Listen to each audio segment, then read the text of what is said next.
Bitawan mo ako. Bitawan mo ako.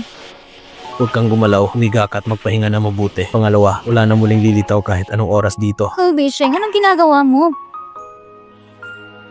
Anong ginagawa ko? Di ba may galit ka sa akin? Anong ibig sabihin nito ngayon? Hindi ka dapat biglang mahulog sa akin. Ako? Mr. Hu, hindi mo kailangan mag-alala tungkol sa aking mga gawain. Guyansi, huwag masyadong sentimental. Paano kita magugustuhan? Akin ka. Wala akong pakialam sa'yo dahil sa buong katawan mo, kahit isang hibla ng buhok, ay lahat sa akin. Gusto nilang i-donate ang iyong atay, dapat dumaan sa akin mula kay Hu Bicheng approval. Naiintindihan mo?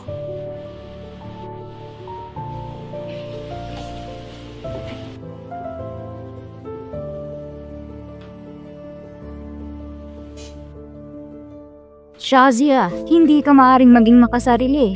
Kapatid mo si Azi.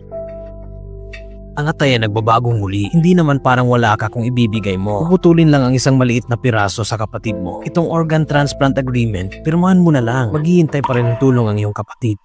2 taong matuwid sa sarili. Magkasanib na magsikap para pilitin ang bata. Anong kahihiyan sa iyong pamilya? Ito ang gagawin ng mga pamilya Gu. Wala ka na rito, hindi mo alam. Nawalan siya ng isang kidney. Kung hindi makatisa ng mga operasyon ngayon, nakita ko kayong dalawa. Mukhang napakalakas at energetic yung dalawa. Kung gusto nyong iligtas ang mga taong ng labis, maaari kang mag-abuloy. Minor surgery lang yan. Walang pwedeng mamatay. Ganyan. Kung talagang magdo-donate ka, tatakpan ko ang gasto ng paggagamot. Pagbawi pagkatapos ng operasyon, kasamang yung pension money. Paano naman? Gusto mo bang mag-donate? Ilang taon na tayo. Hindi mo ito masasabi ng maayos.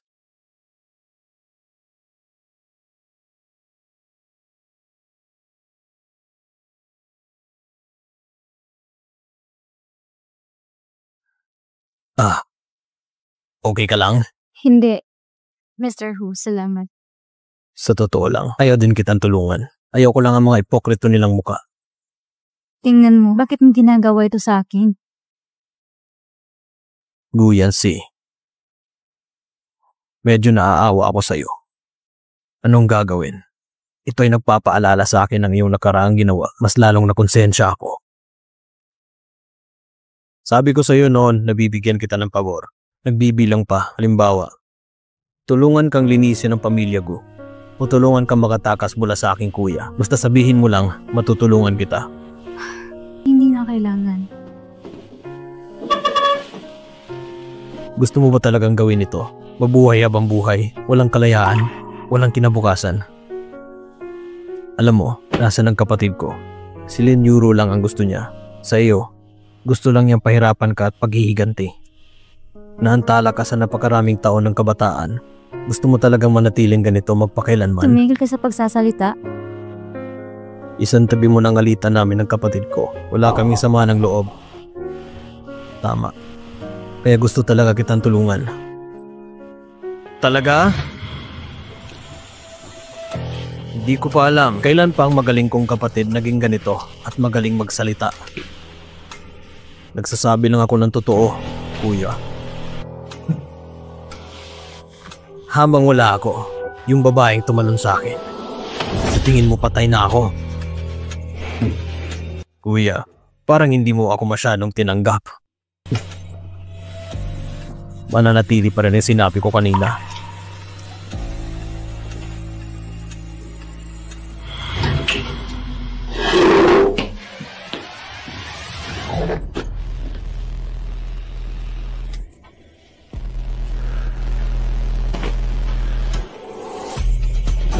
Ano ba talagang sinabi niya sa'yo? Wala. Gusto mo talagang umalis kasama siya? Magsalita ka! Sagutin mo ako! Gusto ko na talagang umalis kasama siya. Mr. Hu, payag ka bang parayain ako? Huwag mong isipin ito.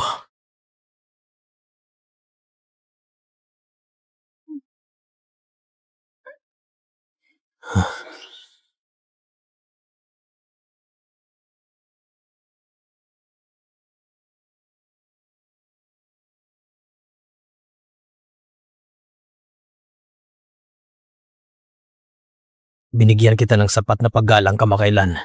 Anong gusto mo sa akin? Oh, saka gusto ko bang pasalamat sa iyo? Dito ka nakatira sa ospital na ito. Ibinigay ko ang puso ko sa'yo. Tama ba?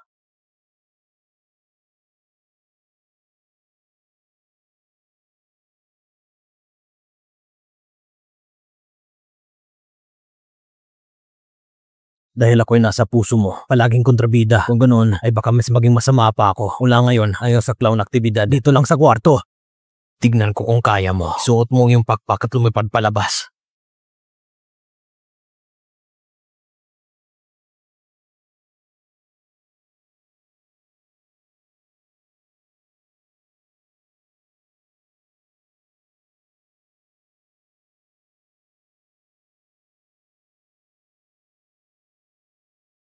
Mahalaga pa rin ang sinabi ko.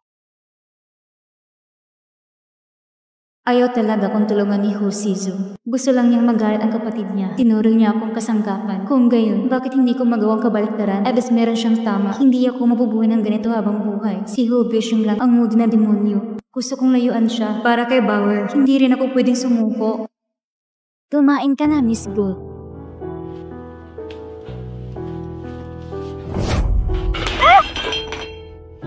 Ima, Nanay Lu, okay ka lang ba? Halika. Okay ka lang ba? Ayos lang ako. Ikaw, okay ka lang? Saan ka nasugatan? Okay lang ako. Ayos ka lang? Pagkatapos ay hayaan mo akong linisin ito. Hindi na kailangan. Nagugutom na ako. Mabuti pa magluto ka muna. Oo.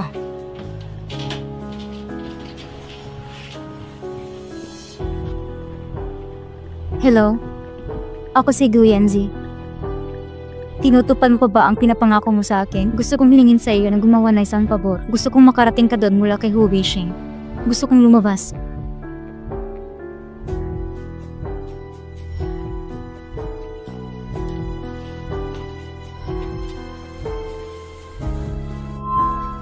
Miss Gu, nakita mo ba ang aking telepono? Wala akong nakita nang dumating ka. Nakakapagtaka kung bakit nawawala ang phone ko. Pagkatapos ay maaari kang maghanap muli. Nung natumba ka, baka nahulog ito. Nasa ilalim talaga ng kama. Siguro na natumba ako kaya nahulog ito kanina. Malapit na maging handang pagkain mo, Miss Gu. Hosizu, sana hindi mo ko pababayaan.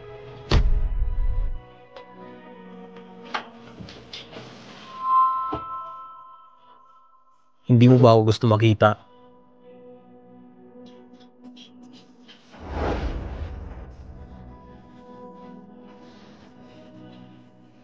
Magsalita ka. Wala tayong dapat pag-usapan. Hindi ka ba nag-aalala sa kalagayan ni Guruzi? Wala akong pamilya o kaibigan.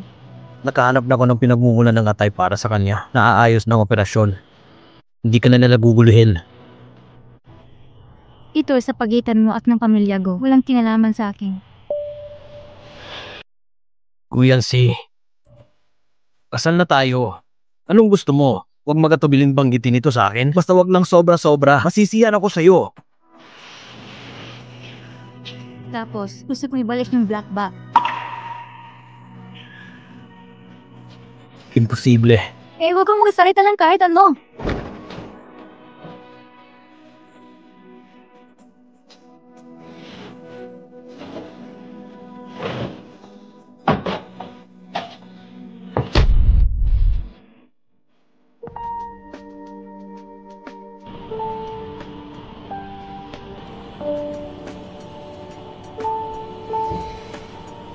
Huwag kang gumalaw.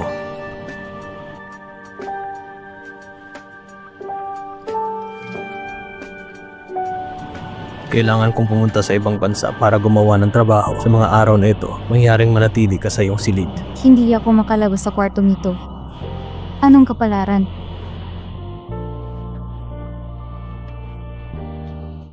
Mas mabuti kung ganon.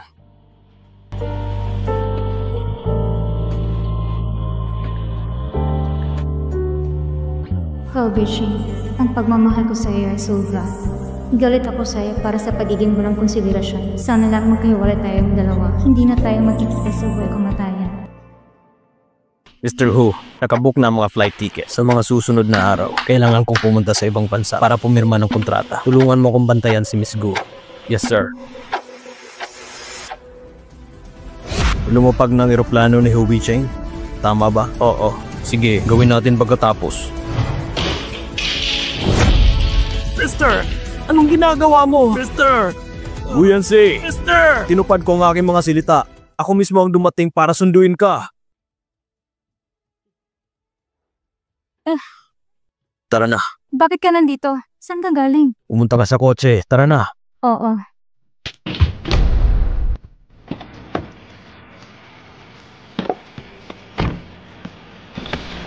Boy, so wakas bumalik ka sa akin. Nakapagayos na ako ng rota. Pinahiram ako ng pribadong eroplano ng kaibigan ko. Hindi malalaman ng kapatid ko ang iyong kinaroroonan. Salamat, Mr. Earl. Sabi ko na, gusto ko talaga makabawi sa'yo.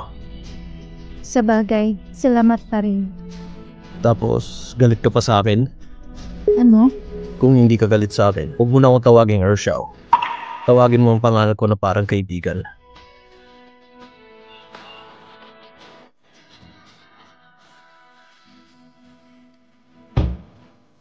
Tara na. Padalan mo ako ng mensahe pagdating mo. Alam mo ba ang contact information ko? Pangalawang yan, Master. Bibitawan mo talaga ako. Kung aalis ako, isang bagay ang kulang sa iyo. Haharapin mo si Hubie Cheng. Sa wakas, ay nagpakita ako ng kabaitan. Pagsisisihan ko kung hindi ka umalis. Salamat. Anong nangyayari? Sa tingin ko, siya talaga. Napakaganda mo kapag nakangiti. Sobrang napaka-natural. Kahit ako mismo nawala.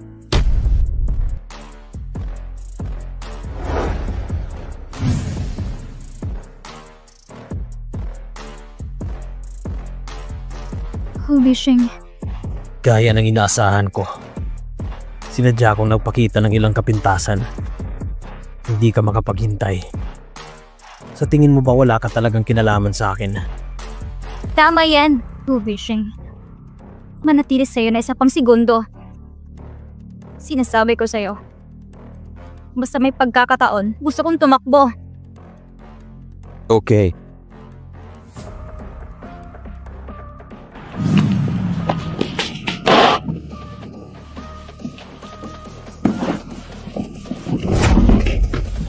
Ibalik mo sa akin! Napakahalaga ng patay na tao na ito araw-araw. Hayaan kitang tignan ngayon.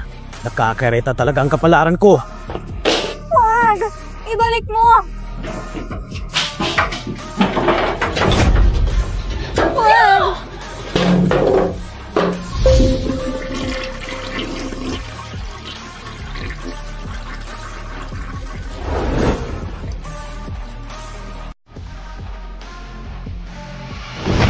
Hindi kita dapat tratuhin. Magkaroon ng magandang mukha. Hubie Cheng, huwag mo akong gawin mas galit sa'yo. Galit ka pa rin sa akin. Iiwan mo ako.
Tawagan ng doktor ng pamilya. Tingnan natin kung okay lang ba si Guyansi. Mr. Hu, hindi malubhang nasubratan si Miss Gu. Medyo naiirita lang. Dumudugo siya. Yan ay... Ito ang unang pagkakataon ni Miss Gu. Mas mabuting hindi masyadong intense. Unang beses? Guyansi, ang dami mo talagang tinatago sa akin. Barn. Ate Gu, bakit mo ko itinapon? Bakit hindi mo ako pinoprotektahan? Sobrang nasaktan ako. Nasa labas lang ako ng bintana. Bakit hindi mo ko tinitingnan? Guyanzi, sa mga taong katulad mo, hindi ka karapat-dapat na maging kaibigan ko. Buhay ka pa. Ano ang silbi? Baka mamatay ka rin! Bon. Mr. Hu, gusto mo bang magpahinga? Hindi. Hindi ako nakapunta sa signing ceremony. Ang kasosyo ko ay sumasakop sa isang kondisyon na masyadong mataas. May problema ako. Ngunit, pero gusto mo ang bagay ni Miss Gu. Ilang gabi na rin walang tulog. Ngayon ang chairman at ang pangalawang young master, lahat sila ay nakatingin kay Miss Gu. Ikaw ay para sa kaligtasan ni Miss Gu. Siya ay nakakulong sa bahay. Ang mga bagay na ito, bakit hindi mo ito ipapaalam sa kanya? Nais mo bang maging emosyonal na tagapayo? Paumanhin, Mr. Hu. Nagkamali ako. Manahimik ka kapag alam mong nagkamali ka. Tayo na't mag-usap sa negosyo. Oo. 4 na taon na nakalipas, may bagong pag-unlad. Ito si Miss Gu, 4 na taon na nakalipas. Para sa lahat ng bank account, mga detalye ng daloy ng pundo. 4 na taon na nakalipas dahil kay Miss Gu, sa ilalim ng bank account, isang halaga ng pera na napunta sa gangster. Kaya naisip namin, siyang may pakana nito. Ngunit kamakailan lamang, sinuri ko. Mga detalye ng kanyang bank account, may nakita akong mali. Ang card na ito ay naipost 4 na taon na nakaraan at naglilipat ng pera. Ito ang panahon ng pagkakawalan niya. Talaan ng personal ng pag-uulat ng pagkawala sa bangko. Maaaring isang card na naiulat bilang nawala. Paano maglipat ng pera palabas? May na-involve dito. Nagka-frame kay Guyanzi. May involve dito. Naka-frame kay Guyanzi para kumbyanmohin ang hula ko. Hinanap ko ito ng partikular, yung mga gangster, pero sila parang nawala na walang bakas. Sa lakas ni Miss Gu, hindi niya nakompleto ang bagay na ito. Kaya sumunod ako. Sinuro yung mga pahiwating na bank account. Natagpuan na lahat ng mga pahiwating ay tumuturo sa... Tumuturo saan? Tinuro sa chairman.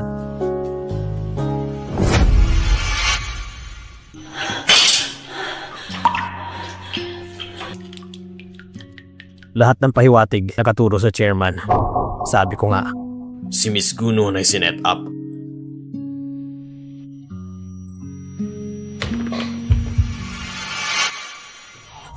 Mr. Hu! Mr. Hu! Mr. Hu! Okay ka lang ba? Mr. Hu! Mali. Mr. Ho. Agwaw. Ito ay mali sa simula. Uwi ka na. Please, uwi ka na, dali.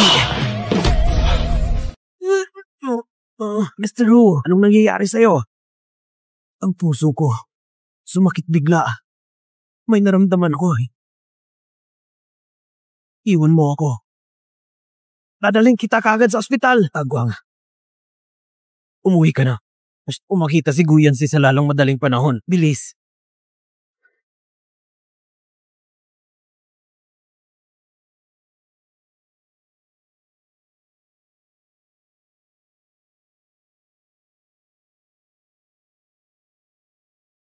Guyanzi.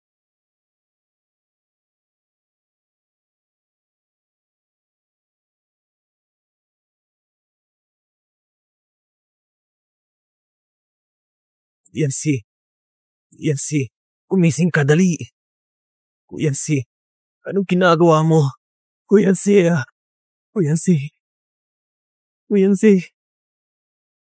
Okay lang ipagpatuloy yung pagmungkahi mo sa akin, Guyanzi. Guyanzi, buksan mo yung mga mata. Mahal pa rin kita. Guyanzi. Guyanzi, mahalaga ka sa akin. Huwag kang sumuko. Magdadali ka. Guyanzi. Lumabas ka na lang, sir.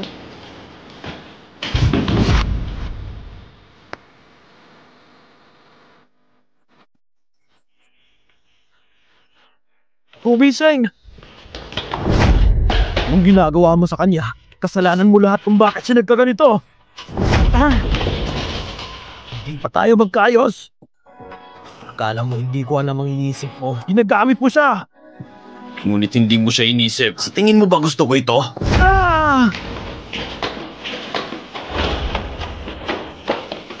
Tigil! Ano kung pinupunta niyo sa ospital? Ipapatawag ko kayo. Yung pasyente ay labis na nagdurugo. Wala sa patadugo sa blood bank. Sinong blood type A? Sumunod ka sa akin. Type A ako. Tignan mo ako.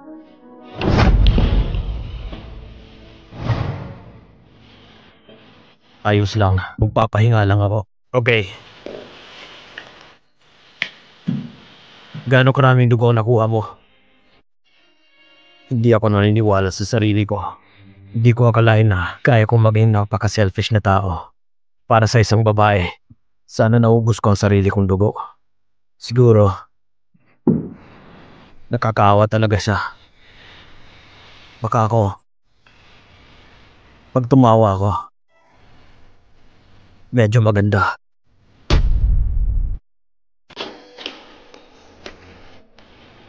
Mr. Who, kumain ka muna.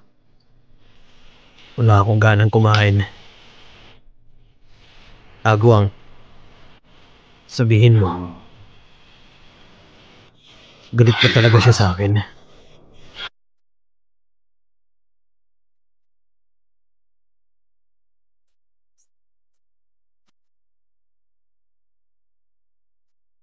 Ang gusto kong pakasalan ay si Yoro. Hindi kita papakasalan sa buhay na ito. Umikot! Ang pamilya ko ay walang mamamatay tao na tulad mo. Bakit hindi na lang ikaw namatay? Sister Boo, mabuhay ka.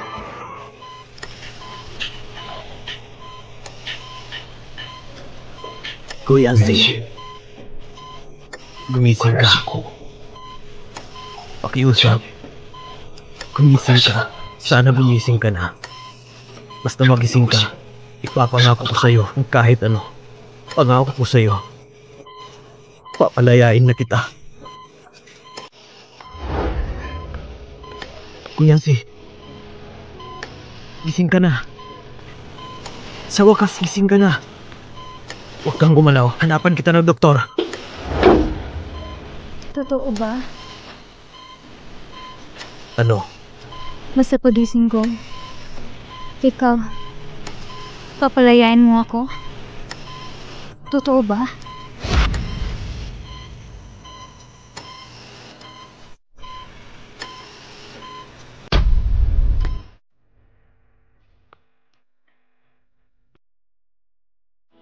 Walang malaking problema. Maaari ka nang umuwi pagkatapos ng 2 araw. Salamat, Doktor. Okay, walang anuman. Salamat.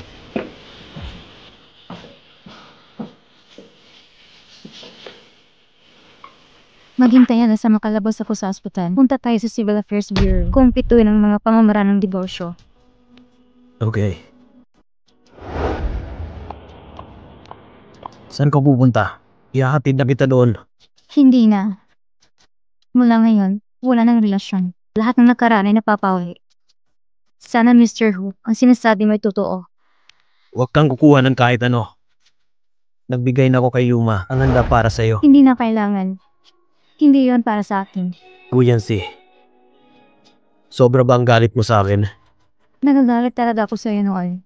Pero ngayon, hindi ko na kaya. Niwala akong lakas ng loob na kamuhian ka. Gusto ko lang makahanap ng mapayapa at tahimik na buhay. Kung saan walang nakakakilala sa akin. Mabuhay ng matiwasay. Mr. Who, mag-ingat ka. Sandali lang. Hobe, Sheng, ikaw, anong ibig sabihin nito? Hindi mo nais na bumalik sa iyong salita? Nasa puso mo ako ngayon. Ito may particular na hindi mapagkakatiwalaan. Pero sa oras na to, marami talagang mahalagang bagay na gusto ko ibigay sa'yo. Hintayin mo ako.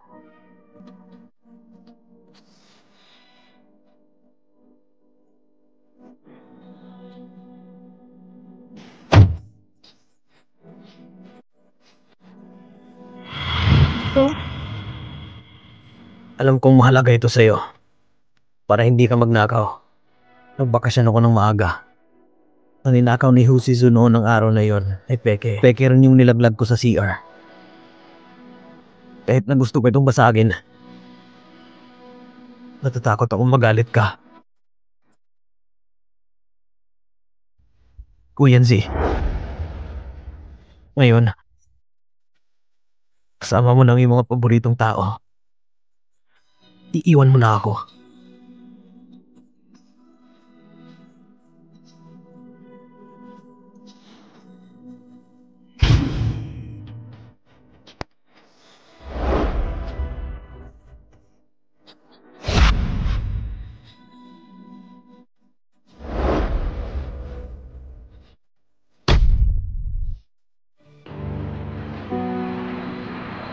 Mr. Ho, umalis na si Miss Go.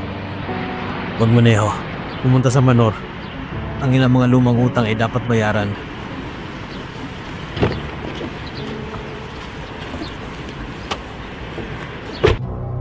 Bumalik?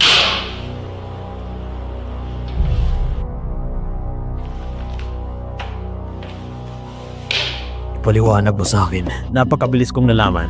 Akala ko nasa buhay ka na. Hindi mag-iimbista ka sa mga bagay na ito.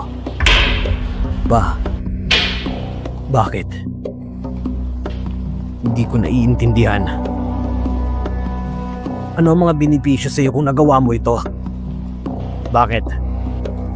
Gusto mo ba talagang babaeng iyon mula sa pamilya ko? Tama. Gusto ka rin ng babaeng iyon mula sa pamilya Lin? Oo. Sa tingin mo ay karapat-dapat ka. Pinatay mo ang mga babaeng pinakamamahal ko. Hindi mo deserve ang kahit anong pagmamahal. Gumamit na ako ng trick. Gagawin ko lahat na gusto mo. Ang pakiramdam na sunod-sunod ang pagkawala ng mga mahal sa buhay. Karamdaman mo rin nandito na tayo. Paano ang lasa? Maaari kang magalit sa akin. Ngunit sila ay inosente. Inosente sila? Inosente si Naya Jun? Pinatay mo siya para maligtas sa iyong sariling buhay. Isa kang hamak. Dapat sinakal kita hanggang mamatay. Sasakalin kita hanggang mamatay. Papatayin kita na lumaki ka pa. Para lang pahirapan ka. Kaya naisip mo rin. Pinatay ko si Chin Yajun, ha?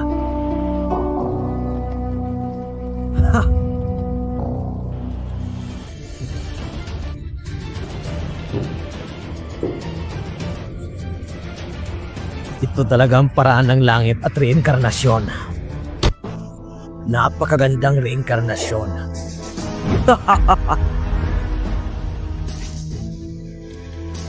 Ikaw ay asawa at anak ni Fox Ziting.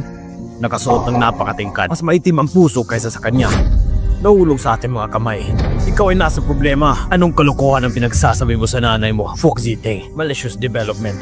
Nawalan kami ng bahay. Patayin natin siya ngayon. Bawal ka magsalita sa tatay ko! Hindi naman gano'n ang tatay ko! Maliit na bastardo! Tumahimik ka! Kaya mga masasama, hahanapin talaga kayo ng tatay ko! Siya nang bahala sa inyo! Matikas ang bibig ng batang ito. Mga kapatid, mag-inuman muna tayo. Pagkatapos uminom, haharapin natin sila muli. Mabuti! Tara! Tara! Tara! Mabuti!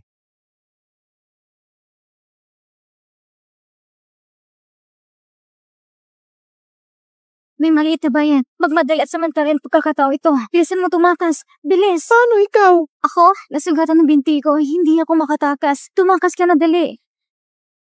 Bilisan mo, tanapin mo si Daddy para ligtas ako. Bilisan mo! Tapos pag nalaman nila na tumakas ako, hindi ka nila sasaktan? Hindi. Malaki na ako. Makatuloy na sinasabi ng mga matatanda. Mabuti. Sige, hahanapin ko si Papa. Bilisan mo.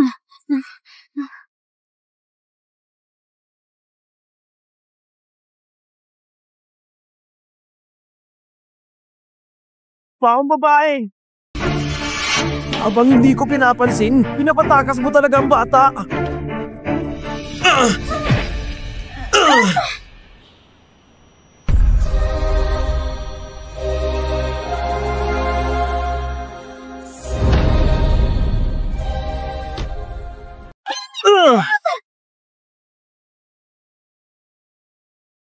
Sabi ko, hindi ko pinatay si Shen Yajun. Hindi ka naniniwala. Sabi ni Guyansi, hindi niya pinatay si Lin Yuru. Hindi rin ako naniniwala. Tayo, mag-ama, ay iisang uri ng tao. Deserve natin to pareho. Nang kumuha ko ng mga tao doon, nakita kitang may hawak na kutsilyo. Napakaraming taon na ang lumipas. Gusto mo pang magkomento? Wala akong dapat ipaliwanag sa'yo. Gusto lang kitang tanungin ngayon sa huling pagkakataon. Ang babaeng mahal mo ay si Chen Yajun. Nasaan ang aking ina? Sino ang nanay ko sa puso mo? Sino ang iyong ina? Isa siyang kasangkapan sa pagpapakasal. Siya ang makasalan ng sumira sa aming relasyon ni Yajun. Kaya niloko mong nanay ko. Ngayon gusto mo naman akong maging baliw, ha?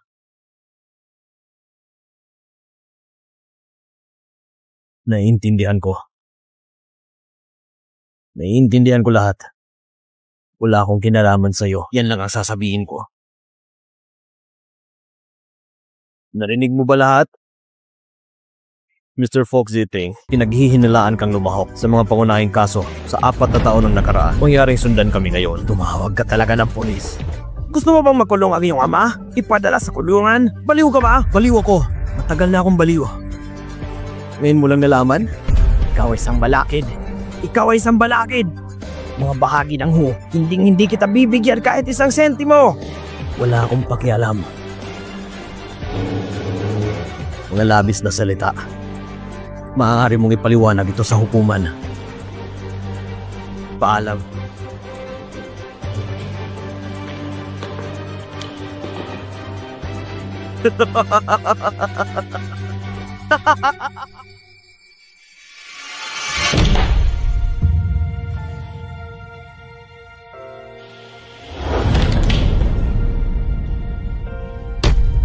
Ginoong Who, ayon sa resulta ng pagsusuri, may tumor ka sa utak mo, lumampas sa 10 mm. Madaling ang compress ang peripheral nerves, kaya kamakailan ay nakakaranas ka ng mga sintomas ng pagkahilo, sakit ng ulo at malabong paningin. Ngunit ang mabuting balita ay ang tumor na ito ay walang pinsala. Hanggat ito ay ginawa ng maayos, hindi makaka-apekto ito sa iyong buhay. Tumor? Paano gamutin? Sa kasalukuyan, may 2 pagpipilian. Ang isa ay chemotherapy, ang isa ay craniotomy. Ang iyong tumor ay malaki na. Maaring hindi epektibo ang chemotherapy. Inirekomenda ang operasyon. Sa kaso ng operasyon, meron bang anumang mga panganib? Ang anumang operasyon ay may mga panganib. Hindi banggitin ang craniotomy. Ito ay isang maselan na aktibidad na sa ospital lang masusubukan bawasan ang iyong panganib. Mabuti. Naiintindihan ko. Salamat.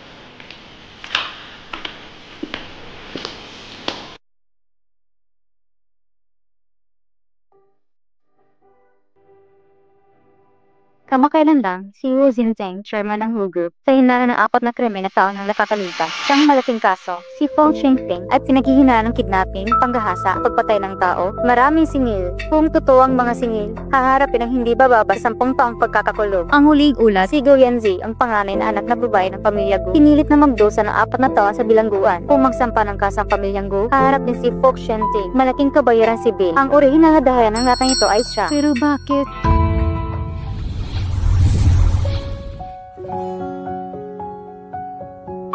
Hello, matagal na tayong hindi nagkita. Isang malaking pagkakataon. Anong binili mo? Sa totoo lang, narito ako para sa isang espesyal na paglalakbay dahil sa'yo. Walang mga high-end restaurant dito. Magagawa mo ito. Ano? Ang mga stall sa gilid ng kalsada ay may lasa rin naman. Nakita kong balita. Sinabi mo yan. Ang kanilang ama at anak ay aso na kumakain ng aso. Wala akong pakialam.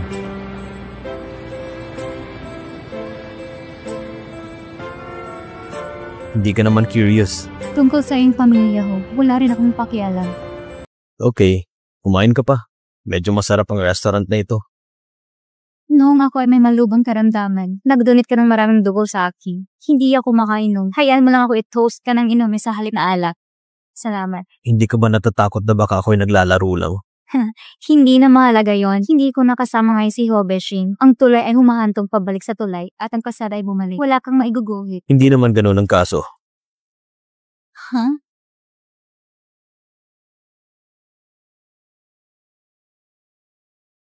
Kumain ng gulay. Itong mga paborito ko. Subukan ito.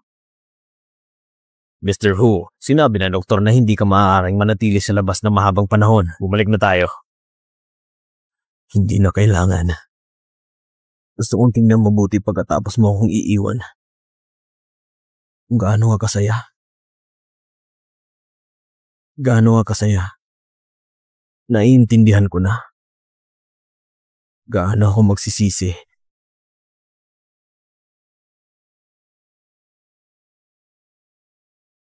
Gusto ko yan. Ito? Opo, gusto ko yan. Pakibalot po. Salamat.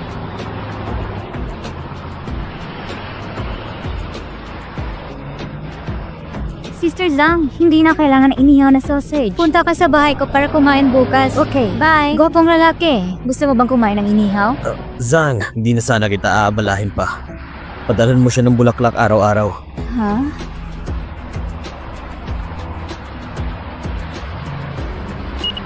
Bayad na.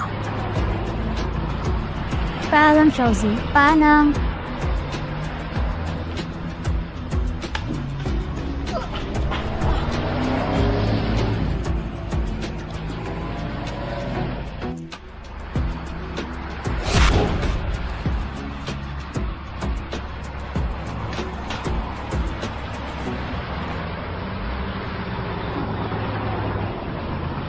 Mr. Hu, since nandito na tayo ngayon, bakit hindi mo siya tulungan at makipag-ita kay Miss Gu?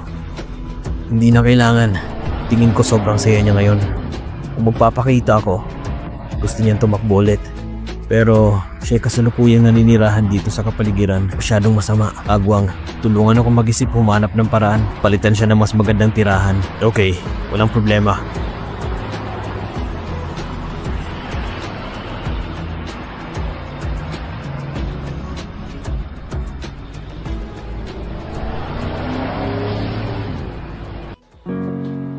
Ang dating dormitoryo ng mga tauhan ay iniuri bilang isang mapanganib na gusali. Walang maninirahan doon. Nagrinta ako ng bagong kwarto para sa iyo. Hindi mo kailangan magbayad ng karagdagang upa. Maaari kang mamumuhay ng may kapayapaan ng isip. Bar, gusto mo ba dito? Hintayin mo lang ako. Maghintay hanggang mabayaran ako. Bibiling kita ng isa. Ang sementeryo na may pinakamagandang lokasyon. So far, mukhang maganda naman ayon sa planong ito. Pagkatapos ng ilang araw na pagkukondisyon, maaaring simulan ng operasyon. Mabuti. Ang Hu Group ay palaging nasa kaguluhan ng kamakailan. Matapos makula si Chairman Hu Zhenteng, Executive President Hu Bisheng, matagal na ding hindi sumipo sa company. Sabi ng reporter, si Hu Bisheng ay bilang na-diagnose na may nakakamatay na sakit at ginagamot sa ospital. Ang stock ng Hu Group ay sunod-sunod na nahulog sa limitasyon. Ang malaking business empire na ito ay mawawala na. Si Hu Bisheng ay may sakit? Ngunit anong kinalaman ito sa akin?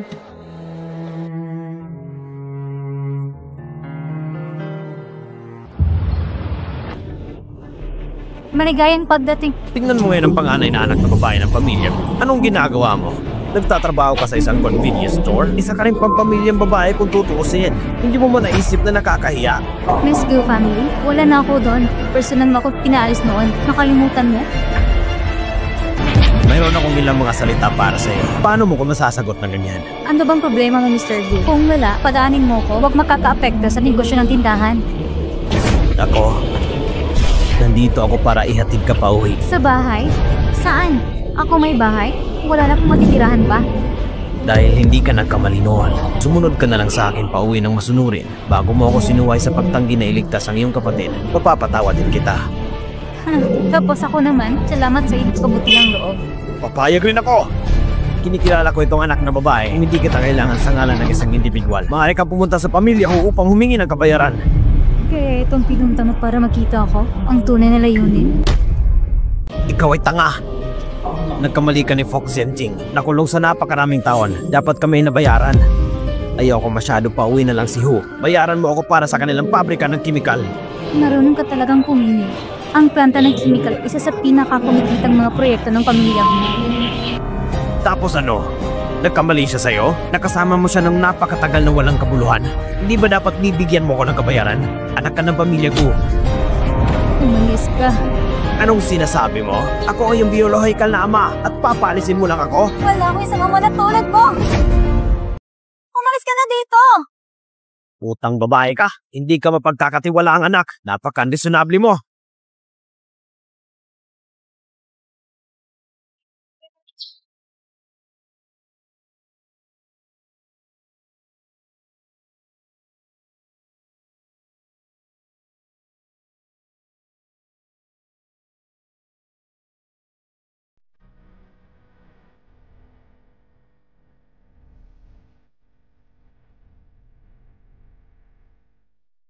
Ayokong guluhin ang buhay mo. Ngunit nakita kong umiiyak ka at malungkot.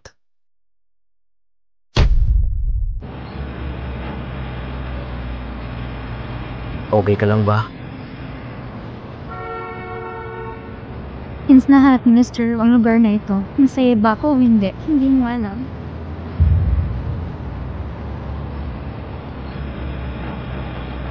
Kayong dalawa, pwede bang itigil mo lang pag-istorbo sa akin? Anong dapat kong gawin para mawala na kayong lahat? naman niya yun. Umalis ka na! Yancy, hindi ko alam kung sasabihin ko ba ngayon. Maniniwala ka ba sa akin? Actually, sinabi mo noon, kapag gusto mo ako, sa totoo lang, medyo masaya ako.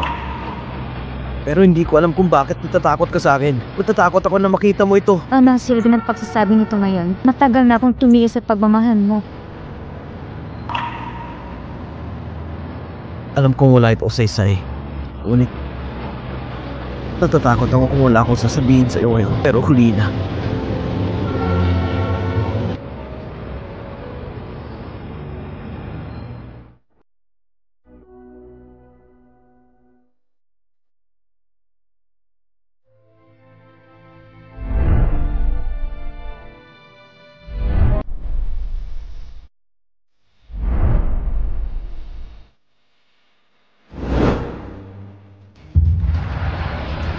Yancy, bukas na hanap na kita.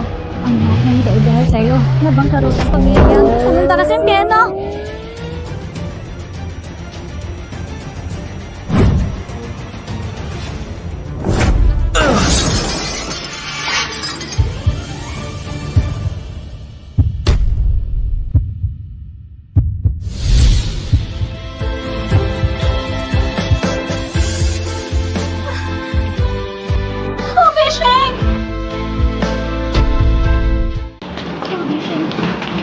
Bisheng, gumising ka! Gumising ka! Huwag mo akong takutin, Bisheng! Kuming to ang miyembro ng pamilya. Ibuok ang pahintuloy para sa operasyon. Ako ang kanyang dating asawa. Magiging valid ba ang firma ko? Hindi pwedeng dating asawa. Nangyari ulit sa walang ng pamilya sa lalong madaling panahon. Yun ang ba ang buhay niya? Siya ay original na tungo sa utak. Nang karoon ng aksidente sa sasakyan niyon. Sumasabang tungo sa utak. Maaari siyang mawala ng mga pangunahing kakayahan. At maaari siyang mamatay.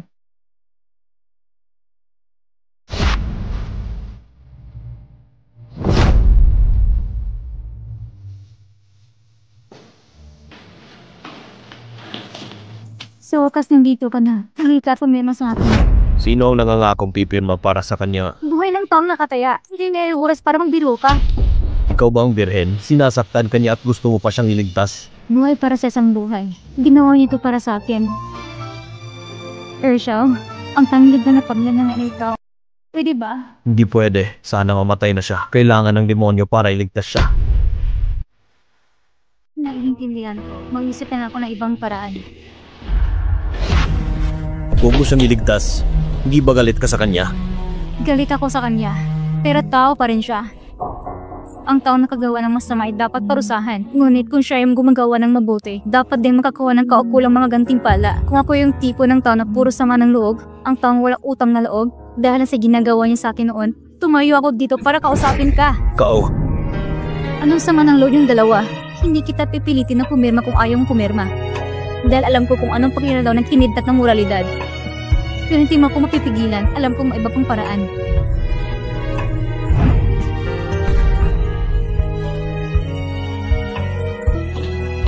Mangangako akong pipirma para iligtas siya. Pero may kondisyon. Ikaw ang magiging girlfriend ko. Bakit? Dapat may reward. Okay. Pangako ko sa'yo. Bumaba ang oxygen saturation ng dugo ng pasyente. Maganda para sa operasyon. Maganda para sa anesthesia. Oo, doktor.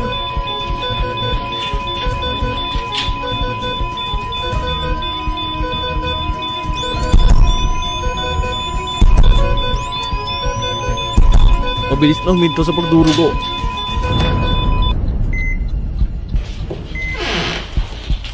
Doktor, kumusta na siya? Naging maayos ang operasyon. Ngunit ang pasyente hindi ganap na nakapasa sa panahon ng panganib.